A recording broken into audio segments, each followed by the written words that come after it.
अस्सलाम वालेकुम वरहमतुल्लाहि वबरकातुहू। उम्मीद करता हूँ कि आप सब लोग खैरियत से होंगे। मोराबस चैनल के अंदर आप सबका खुश आमदीद हो और होम्योपैथिक वीडियोस पर सिलसिला जारी है। आज भी मैं एक बहुत अहम एक दवाई के बारे में ही वीडियो बनाने जा रहा हूँ जिसका नाम है बूफो। बूफो एक मेंढक से तैयार की जाने वाली दवा है जो कि मेंढक की गर्दन के ऊपर कुछ ऐसे गदूद होते हैं जिसमें से कुछ ऐसा सफूफ निकलता है, कुछ ऐसा लुआब निकलता है जिससे ये दवाई जो है वो तैयार की जाती है। सबसे पहले देखते हैं कि इस दवाई के अंदर या इस कंपाउंड के अंदर क्या ऐसी खसूसियात हैं जो इसको बहुत सी दूसरी दवाइयों से जो है वो अलग करते हैं। अगर इसका हम होम्योपैथी के अलावा इस्तेमाल देख लें तो इसको एज आ रिक्रिएशनल ड्रग के तौर पे इस्तेमाल किया जाता है।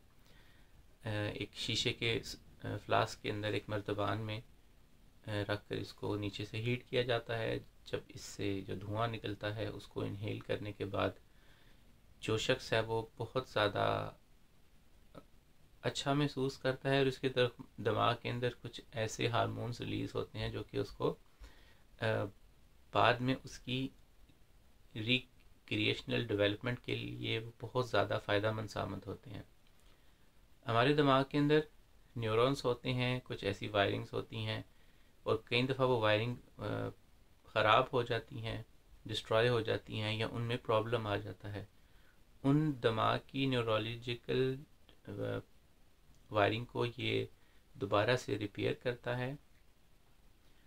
हमें स्पिरिचुअल तौर पर, रूहानी तौर पर ये बहुत ज़्यादा हमारी स्पिरिचुअलिटी को इन्हेंस करता है और ऐसी आदत ख़ास तौर पर जिनको छोड़ने के लिए आप बहुत कोशिश कर चुके हैं, उस ट्रीटमेंट से उनमें बेहतरी आती है।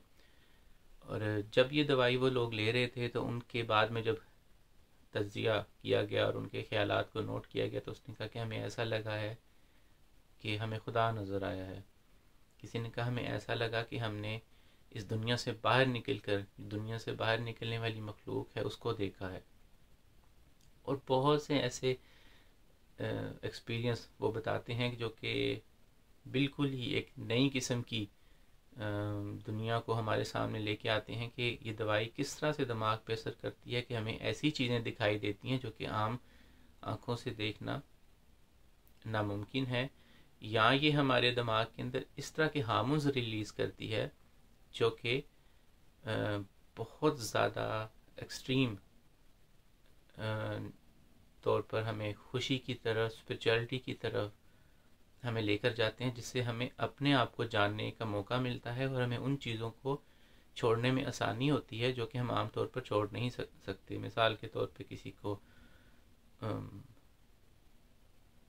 बुरी ड्रग्स लेने की आदत है या किसी की कोई ऐसी बुरी आदत है जो कि उसने बहुत कोशिश की है छोड़ने की लेकिन वो नहीं छोड़ता, लेकिन ऐसे लोग जब वो लेते हैं तो वो उनके लिए दवाई बहुत ज़्यादा मदद करती है।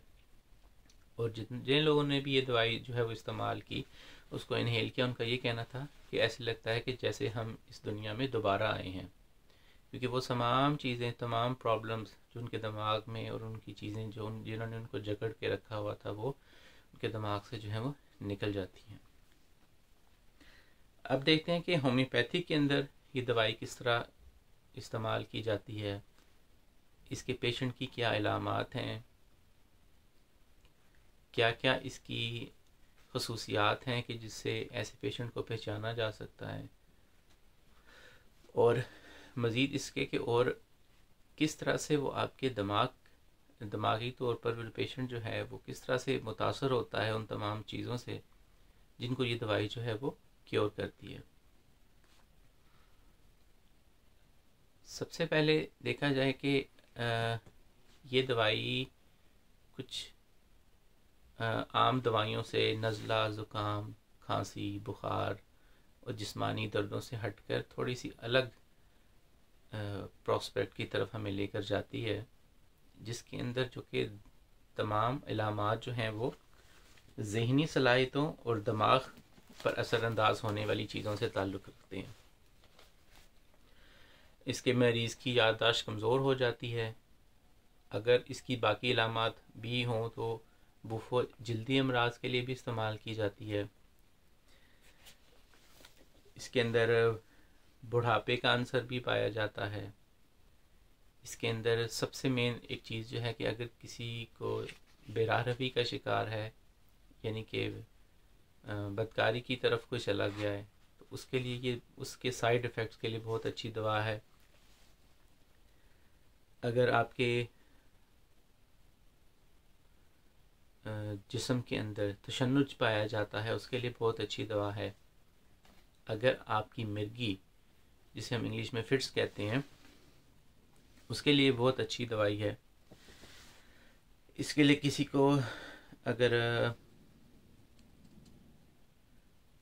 इसकी बाकी इलामात के साथ इसके अंदर खांसी का भी पाया जाता है कि खांसी बहुत ज़्यादा शदीद होती है और यहाँ तक कि बलगम के साथ खून भी होता है। खांसी होना एक आम अमर है, लेकिन इसकी अगर बाकी इलामात देखें और वो पाई जाएं तो आप बूफो जो है वो इस्तेमाल कर सकते हैं। इसके अलावा डॉक्टर विलियम बोरक ने भी इसके बारे में लिखा है कि ये भी आसाबी निज़ाम और जिल्द पर असर करने वाली एक दवा है, और इसका मरीज़ जो होता है वो उसका जहन साफ़ नहीं होता, यानी कि उसके जहन के अंदर बहुत ही ज़्यादा बेहुदा और गंदे किस्म के ख्यालात हैं वो पाए जाते हैं। फ़िक्रमंद रहता है, बेकरार रहता है, घबराया हुआ रहता है, उसमें शऊर नहीं होता। अगर एक शऊर देखा जाए तो हर इंसान में एक है, अशरफुल मखलूक़ात कहा जाता है, लेकिन ऐसे लोग बज़ाहिर अपनी इन आदात की वजह से अपना शऊर और अपनी अक्ल, फ़हम और सोच बिल्कुल खो देते हैं। अकेला रहना पसंद करता है, कमज़ोर तबीयत का होता है, ज़्यादा रोशनी को बर्दाश्त नहीं कर सकता, ज़्यादा शोर को बर्दाश्त नहीं कर सकता। एम्ब्राग्रीसिया में भी है कि वो म्यूज़िक को पसंद नहीं करता, बूफो भी म्यूज़िक को पसंद नहीं करता और उसको शोर से नफ़रत होती है।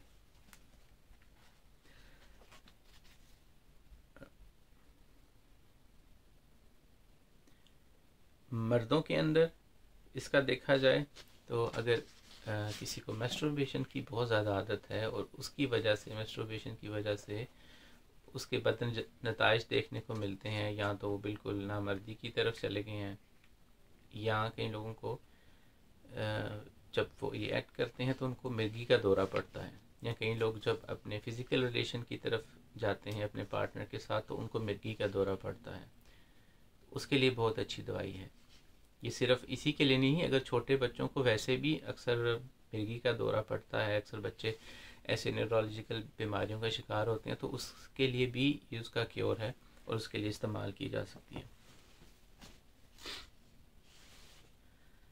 इसके साथ एक और ये तो था विलियम बोरक ने, लेकिन बोगर ने भी अपनी बुक में लिखा है कि ये शख्स बहुत ही ज़्यादा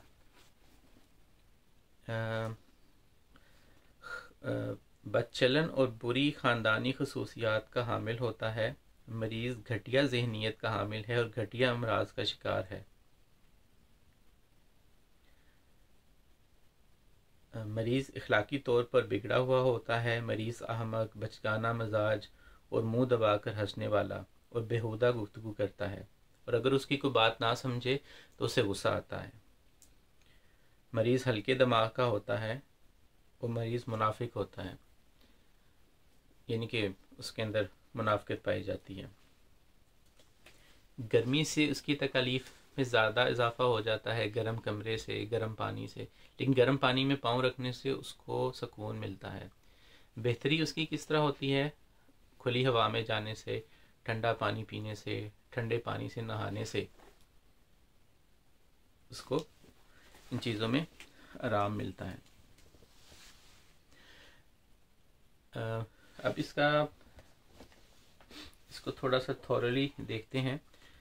अगर बूफो यंगस्टर्स में देखी जाए तो बूफो हमारे आजकल की नौजवानों के लिए बहुत ऐसे नौजवान जो अपने रास्ते से भटक जाते हैं और बुरे कामों में पड़ जाते हैं, या वो अपने माँ बाप का नहीं सोचते, उनको किसी की भी होश नहीं होती।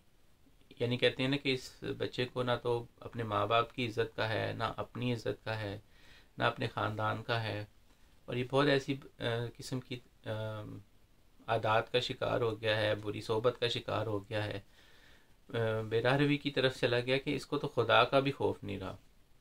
तो ऐसे बच्चों के लिए बूफो जो है वो बहुत अच्छी दवाई साबित होती है, ख़ास तौर पे जो टीनेजर्स जो कि इस किस्म की चीज़ों के अंदर इन्वॉल्व हो जाते हैं। बूफो के अंदर एक जोश पाया जाता है, इसके अंदर जिनसी जोश पाया जाता है, ये अपने आप को कंट्रोल नहीं कर सकता। बूफो का जो लड़का है वो आपको गली चौराहों पर खड़ा हुआ मिलेगा, लड़कियों के स्कूल के बाहर खड़ा हुआ मिलेगा, एक आशिक मिजाज जो कि ना देखता है कि कोई लड़की उसके ख़ानदान से ताल्लुक़ रखती है, किसी को भी नहीं छोड़ रहा। कभी किसी लड़की के पीछे पड़ गया है, कभी किसी के पीछे पड़ गया है। माँ बाप भी परेशान हैं, मोहल्ले वाले भी परेशान हैं, ख़ानदान वाले, दोस्त अहबाब। माँ बाप को उसकी वजह से जिसे कहते हैं कि शर्मिंदगी का सामना करना पड़ता है। और वो अगर उस चीज़ और बहुत ही ज़्यादा जिसे कहते हैं सेक्सुअली तौर पर एक्साइटेड होता है, और जिसे हम कहते हैं कि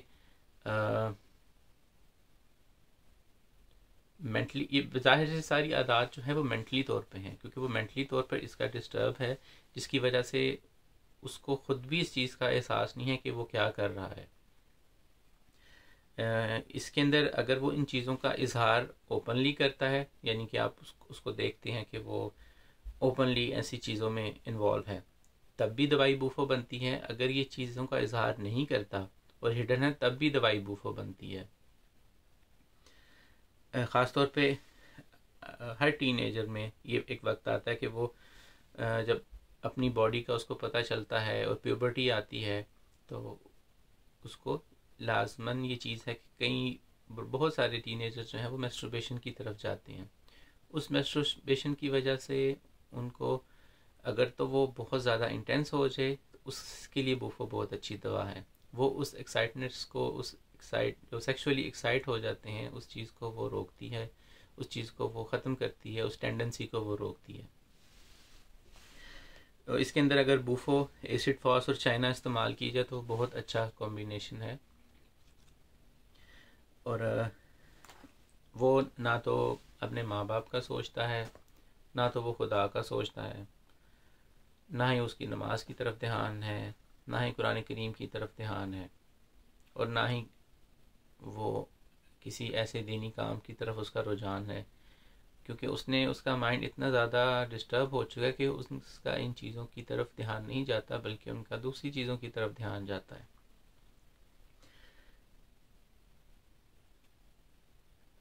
अगर इसके साथ उसको म्यूज़िक इसके अंदर एडिशन कर लें, अगर ऐसी कंडीशन के अंदर किसी पेशेंट को, ये लड़कों की भी दवाई है और लड़कियों की भी दवाई है, और अगर उसमें म्यूज़िक सुनता है और चोरी करता है और नमाज चोर है, तो उसके अंदर आप टेरेंटोला हिस्पानिया का भी इस्तेमाल कर सकते हैं। वो भी उनकी मेंटल सिम्टम्स को जब वो किसी तरह से उस हिजान को कम करती है,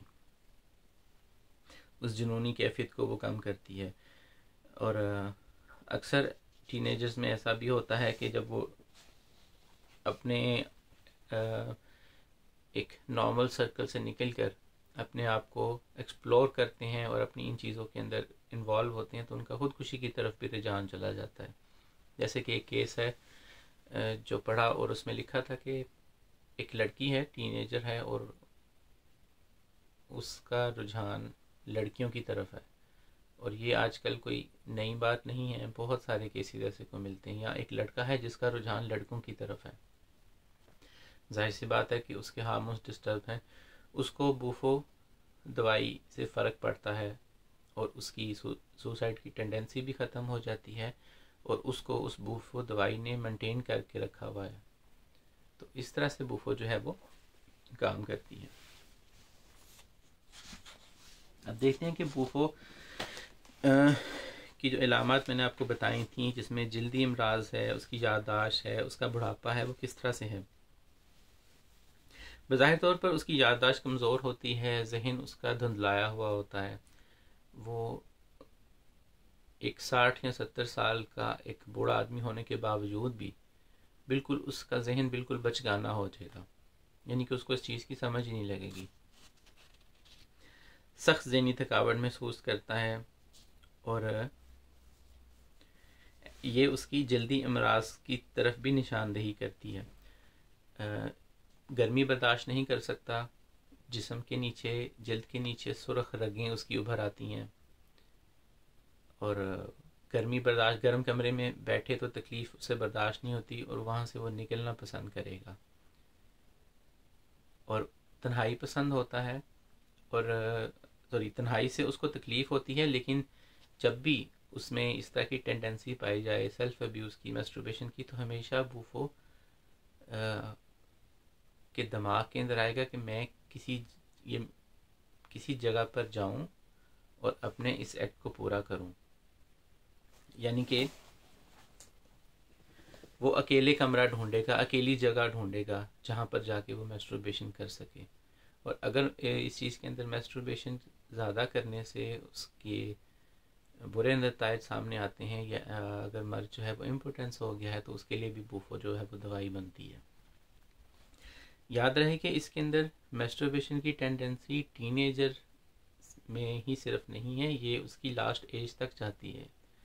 क्योंकि जो मैंने आपको बताया था कि बूफो का पेशेंट जिसके अंदर बुढ़ापा पाया जाता है, ये बुढ़ापा उनकी झुर्रियों से या उनकी चेहरे के फीचर्स के साथ ताल्लुक़ नहीं है। ये बुढ़ापा उनकी उसके जहन से ताल्लुक़ है, क्योंकि उनका जहन एक बाशऊर इंसान होने के बजाय बिल्कुल एक बचकाना हो जाता है। वो बिल्कुल बेहुदा बातें करेगा। यानी कि अगर एक 60 साल का 70 साल का आदमी जो है वो एक 15 साल के लड़के की तरह बातें करने लगे, उसकी तरह एक्ट करने लगे और उसके अंदर इस तरह की चीज़ें पाई जाएँ जो कि नौजवानी के अंदर इंसान करता है, तो उसके लिए बूफो बहुत अच्छी दवाई जो है वो बनती है।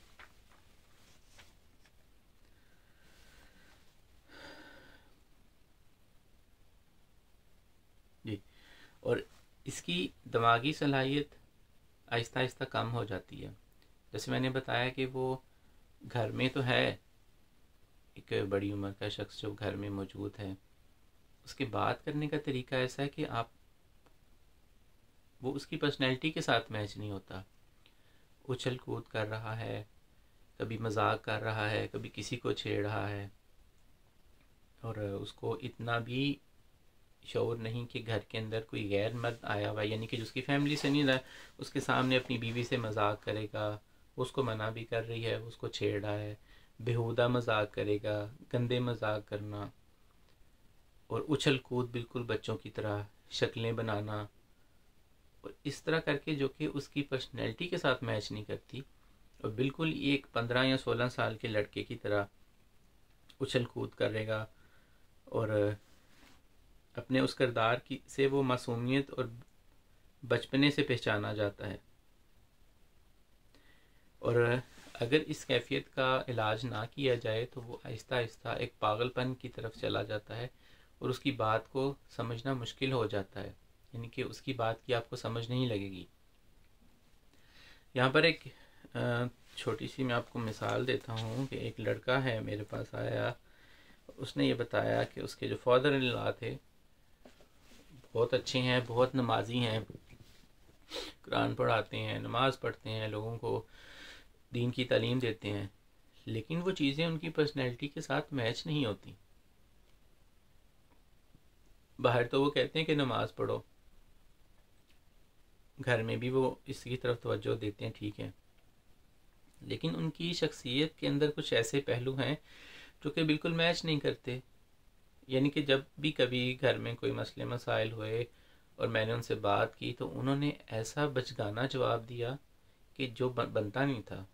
फॉर एग्ज़ाम्पल कि हम 10 साल से मैं और मेरे मियाँ बीवी साथ हैं, लेकिन जो मेरे ससुर जो थे वो उसने बताया कि वो अच्छे हैं, उनका ताल्लुक़ अच्छे लोगों के साथ है, काम करते हैं, अच्छी बातें करते हैं, लेकिन जब भी उनसे बात की जाए तो ऐसे वो लाशऊरी का इजहार कर देते हैं, बिल्कुल एक बचगाना सी कि जैसे मैं अब भी बताता हूँ, कहते हैं कि हमारे घर में मसले मसाइल हैं, प्रॉब्लम्स हैं, लेकिन जब उनसे बात की थी तो कहते हैं अगर हम इन चीज़ों की तरफ ही ध्यान देना तो हम अकेले रह जाएंगे।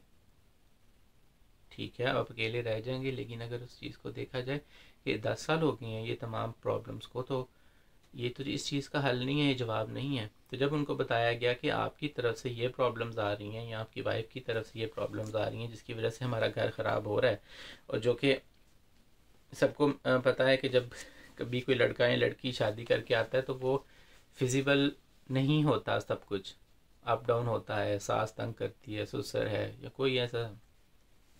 उन्हें बताया गया कि आपकी सास की तरफ से ये चीज़ें हमारी तरफ आ रही हैं। तो कहते हैं चले मैं इनको मना कर दूंगा, ये आइंदा ऐसा नहीं करेंगी।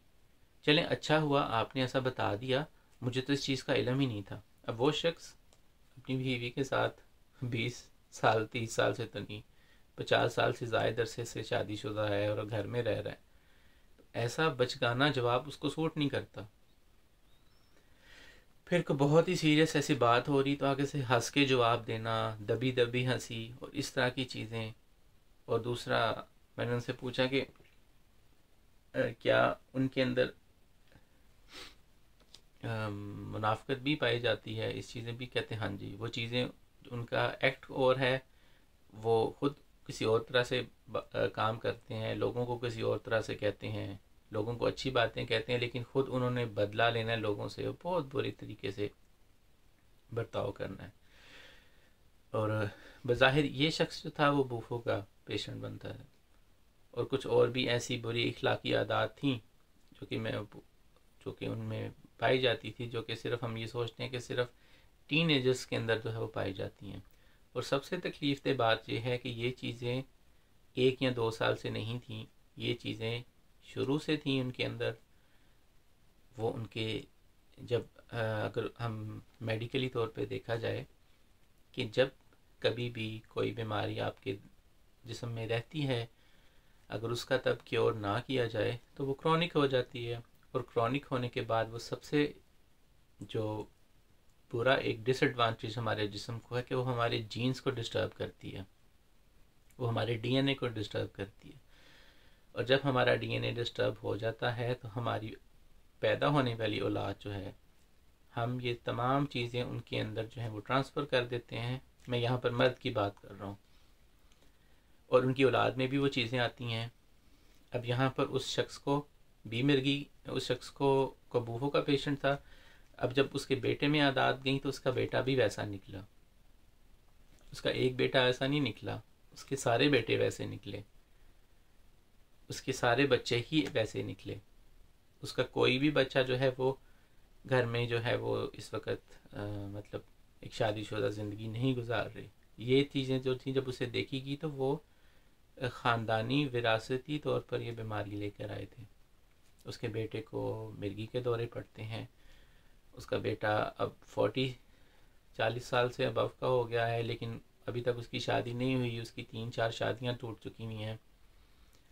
एक बेटी की उसकी डिवोर्स हो गई है, एक बेटे की भी उसकी डिवोर्स हो गई है।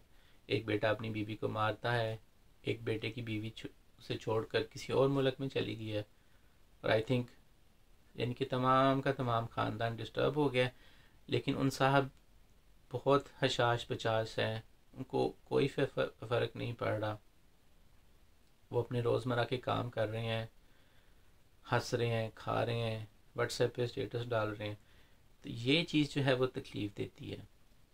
यहाँ पर अगर लाजमी नहीं कि मर्द ही उन चीज़ों में बीमार हों, औरतें भी देखी गई हैं, लड़कियां भी देखी गई हैं कि उनकी 1-2 शादियां टूट जाती हैं, उनका उनकी तरफ ध्यान ही नहीं रहता।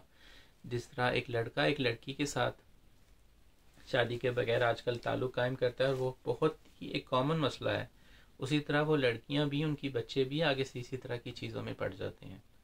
और वो आगे जाकर अपने जो इनहेरिटेड जीन्स हैं उसको लाकर उससे भी वर्स कंडीशन में अपनी उन चीज़ों को इम्प्लीमेंट करते हैं।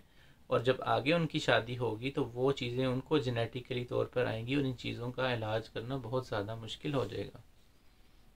तो इसलिए अगर इन चीज़ों का बर वक्त ना इलाज किया जाए तो ये नस्ल दर नस्ल चलती हैं और ऐसी विरासती बीमारियां लेकर आती हैं कि जैसे मैंने आपको बताया था कि वो बहुत बेहुदा बातें करता है, गंदे और फहश ख्यालात का मालिक होता है, खुद भी गलत काम करता है, वही चीज़ अपने आखिरी उम्र तक नहीं छोड़ता, जिसकी वजह से वो बहुत ज़्यादा प्रॉब्लम्स का खुद तो शिकार है और अपने, लेकिन सबसे ज़्यादा नुकसान ये कि वो अपने आने वाली जनरेशन्स को भी उस चीज़ों में डिस्ट्रॉय कर देता है जिनका इस चीज़ के अंदर कोई कसूर नहीं होता।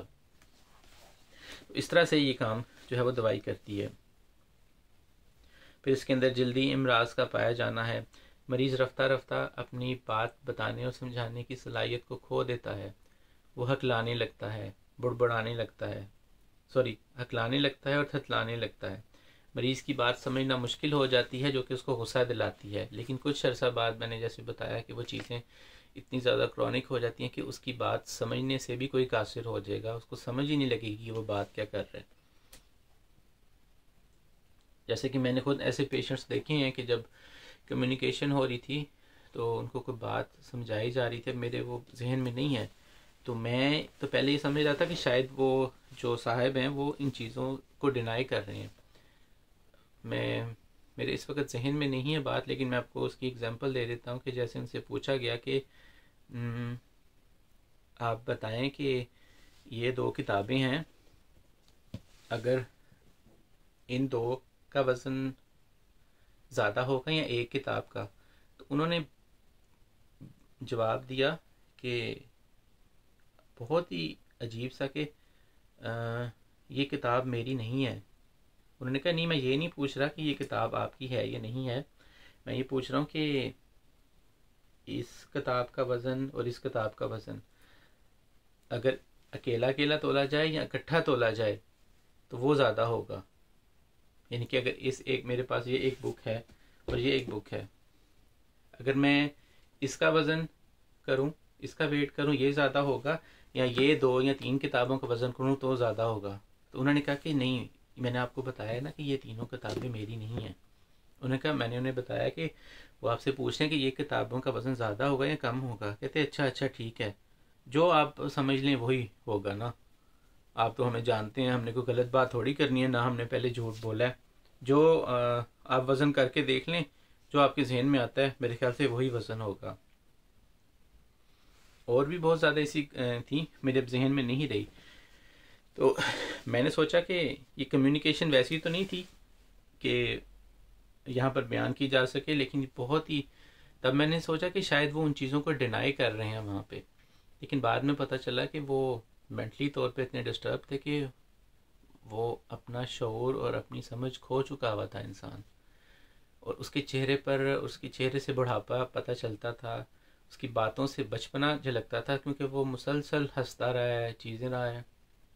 जैसे कि मिसाल के तौर पे किसी का घर बार बर्बाद हो गया हो, वो चीज़ें बर्बाद हो गई हों, और ऐसे लोगों को देखा है और पता चलता है कि जब उन्हें कहो कि आप फिर क्या करेंगे, आपकी तो ये भी प्रॉब्लम होगी, ये भी ट्रेजेडी होगी, ये भी, मैं कुछ नहीं करूँगा, मैं देखता हूँ अब क्या किया जा सकता है।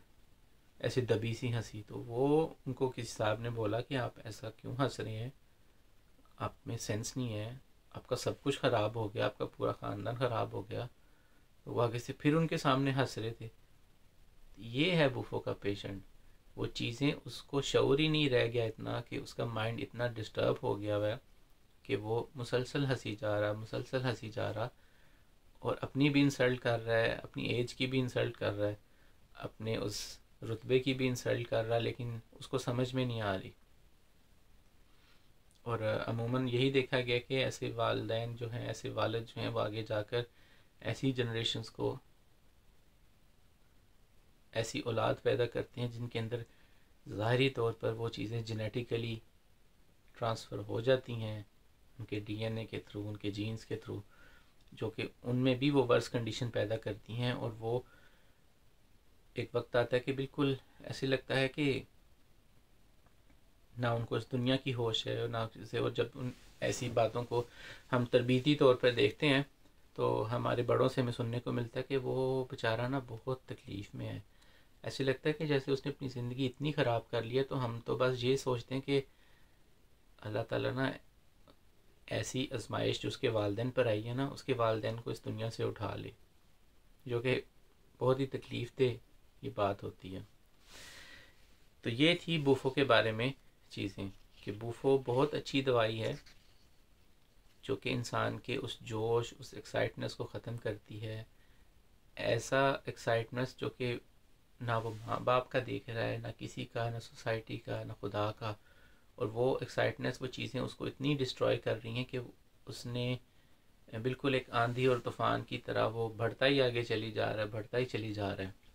या तो वो अपने सेम जेंडर की तरफ या अपोजिट जेंडर की तरफ अट्रैक्ट हो गया है।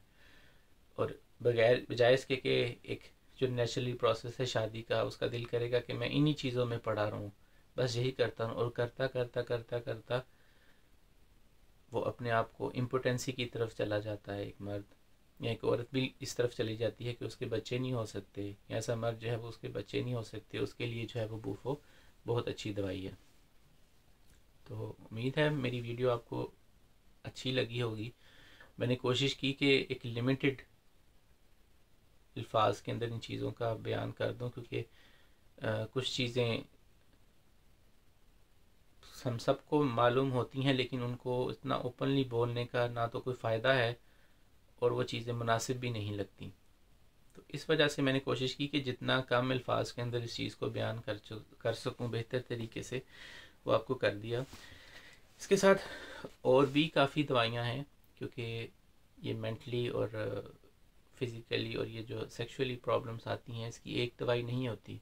इसकी बहुत सारी दवाइयाँ हैं होम्योपैथी के अंदर, जो कि हर दवाई एक अलग सिम्टम, एक अलग किस्म का करेक्टर और एक अलग किस्म की ऑब्जर्वेशन और अलग किस्म की थ्योरी अपने पीछे रखती है। और उसको हम जब पढ़ते हैं तो फिर हमें जो है वो आगे जाकर उन चीज़ों की तरफ पता चलता है। और जितनी भी प्रॉब्लम्स ऐसी हैं जो कि आपके सेक्सुअल हेल्थ से ताल्लुक़ रखती हैं, या आपकी फ़िज़िकल रिलेशन से ताल्लुक़ रखती हैं, या आपकी शादी के बाद का जो ताल्लुक़ है, उस सब का ताल्लुक़ आपके मेंटल हेल्थ के साथ होता है।